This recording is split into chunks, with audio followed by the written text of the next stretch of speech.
Hello and welcome to the Superhero Hub. I'm Sam, I'm Matt. and today we're reviewing, Gotham. this episode being called Hog Day Afternoon.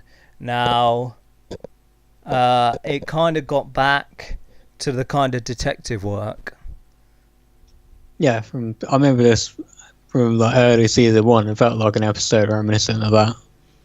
Yeah, so you've got, I guess, bagmen, the people who move money around, who are police officers who are under the employer Penguin. You got them being kind of killed off and like pigs' faces put over their bodies.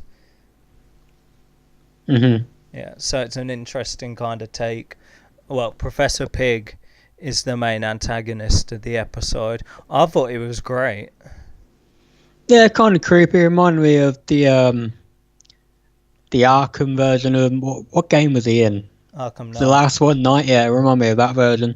Yeah. So I mean, yeah, I liked him. He had a bit of flair to him. I thought that was interesting. No Bruce or anything like that in this episode. Alfred. It was just Jim Gordon, Bullock, and Penguin Riddler, and Sofia, and there were quite a few people in there actually, but not Bruce or anyone like that. There was, but besides Riddler being a villain and Butch being Solomon Grundy, take that out, theoretically, you could have inserted this into the first season. I probably wouldn't have batted an either. There was a lot like it. I wonder if that was intentional. I suppose it must be. I mean, they've gone through the effort to write it, haven't they? So I wonder what the reason for that is. Maybe to further the story with Bullock. That's ultimately where I'll come to at the end. That is a big revelation. But it's like, what does that mean long term?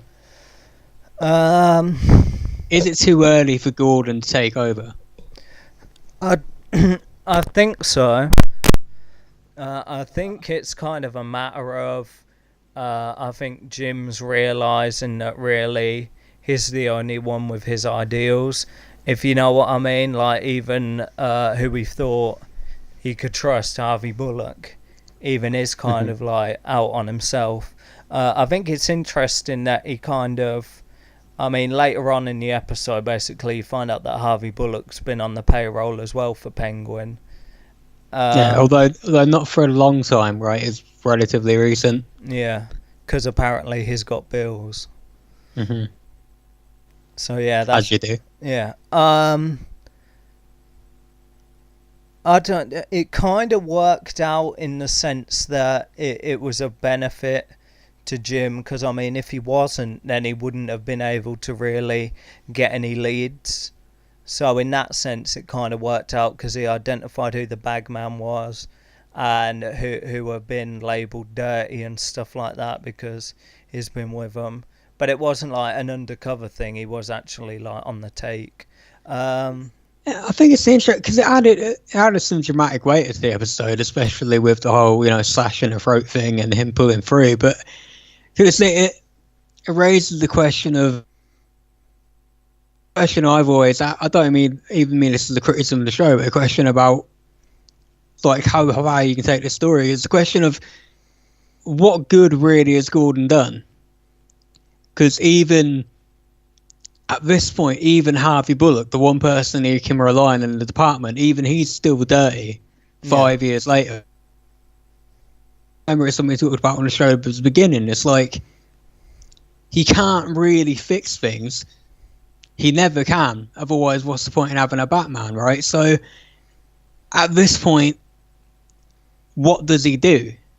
Does he just carry on? I don't know. It was telling at the end of the episode where he kind of just walked away. Mm-hmm.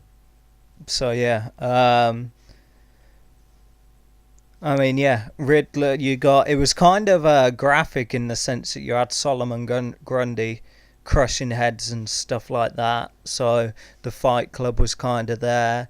You got Riddler trying to enlist Lee's help so she can fix him, and she's having none of it. But it turns out she's running a clinic for the ill. that's more like the Leslie Thompkins from the comics. That's what I expect her to do. Not she has to. You can do what you want with the show, but it does seem they're moving her character more towards that and away from the G. I what is her reasoning behind it? Like, she seems to be blaming herself for something, but I couldn't quite figure out what it was. Not like when she was under the influence of the Tech virus, she stopped Jim from stopping the machine, so it all got blasted around town. So Jim would have stopped it going off, so it affected a bunch of people in the Narrows. They got hit hard, so she's taking responsibility for that. So that's kind of why she's doing it. So you got Riddler trying to find out a way to blackmail her into kind of helping him, and then it turns out she just kind of realises this is a kind of lost cause. It's interesting because she kind of said, look, she doesn't want to do it anymore. Do what? Like anything. Like, I was under the impression she meant the clinic, but maybe she just meant kind of working with Cherry. But she was kind of vague. So, yeah, I thought there was going to be a kind of...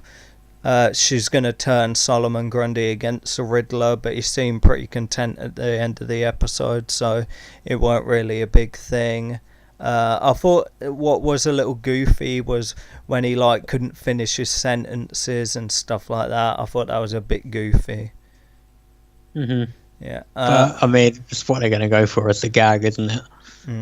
You've got, as well, Penguin and Sofia. She's kind of playing around a little bit, and he gets Zaz on the case, and then he confronts her, and then it kind of turns out she was opening an orphanage. Yeah, I mean, look, Zaz was funny. He's kind of a highlight. The stuff with her was fine. It's just we all know she's playing him.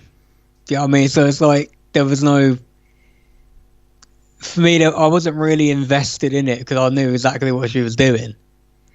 I mean, I didn't know it'd be an orphanage, but clearly it was some sort of plan to trick him on side. It's like, how long is this going to play on before he really does wisen up? I don't know. Mm-hmm. I don't really know where it's going to go in terms of, you got to assume she's up to something, but really it's like, what direction is it going to take? I don't know, and they keep the license thing as well, so that's got to play out at some point. That seems to be the thing that turned Bullock finally. So I guess Gordon's gonna get rid of that permanently. I like the thing of him and the blind guy. That was kind of funny. So what I'm trying to work out is like the pig guy. Is he gonna carry on directly into the next episode, or is he gone away and it's gonna be a few episodes down the line? I don't know, because he was singing with his pigs, and then he kind of implied that he'd be back tomorrow. But then again, that can be disambiguous to mean like another day. I was under the impression it was going to be a 2-part thing, but maybe not. I don't know. I really don't know. Because it looked like it to me, but you never know with this show, because people seem like they're going to come back next week and then don't for a year or so. But it's got to be back this season, if not the next episode. Yeah. That covers all the points, right? Yeah, I think so. Let's talk numbers. I'll give it a 7.5. I thought Pig was good. They're good at making the like whack villains center stage and stuff like that. Like, I thought it was I wonder, like, what his deal with. I wonder if he is like a police officer or whatever.